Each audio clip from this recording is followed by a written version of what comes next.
జిన్మున్ కూడా వాళ్ళతో పాటు అదే గుహలో జీవిస్తుంది.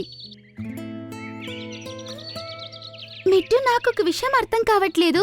వేరే పక్షి కుటుంబం లాగా మీరు ఎందుకు గూటిలో ఉండట్లేదు? మరియు మీ అమ్మ ఆ రాయి ముందు ఎప్పుడూ కూర్చునుంటుంది కదా, ఆ రాయి యొక్క రంగు ఎప్పుడు ఎందుకు మారుతుంది? నిజానికి ఇదో పెద్ద రహస్యం, కానీ నువ్వు నాకు మంచి ఫ్రెండ్వి కదా, అందుకే నేను నీకు చెబుతాను. నిజానికి అదొక మహిమగల రాయి. ఈ చలికాలంలో మా అడవిలో ఒక దేవకన్య ఆకాశం నుంచి వచ్చి పడింది. ఆమె ఆరోగ్యం బాగాలేదు. ఇంకా ఆమె ఆరోగ్యం నయం చేయడానికి మా అడవిలో ఉండే నీలం పూల అవసరం వచ్చింది. మా అడవిలో ఉండే జంతువులన్నీ కూడా ఆమె రోజు గడవడం కోసం మా అడవిలో విలువైన నీలం పూలు తినిపించాం.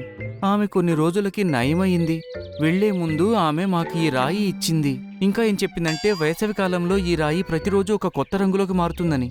10వ రోజు ఈ రాయి ఆకుపచ్చ రంగులోకి మారుతుంది. మేము దీన్ని మా అడవిలో ఉన్న చెరువు పక్కన ఉన్న గట్టుంది కదా, అక్కడ పెట్టాలి. ఆ తర్వాత సూర్యుని కిరణాలు దీని మీద పడిన వెంటనే సూర్యుని వలన వచ్చే ఎండ చాలా తగ్గిపోతుంది. మా అడవి ఎండాకాలంలో కూడా చల్లగా ఉంటుంది. ఈ రాయి చాలా బాగా పనికొస్తుంది అనిపిస్తుంది.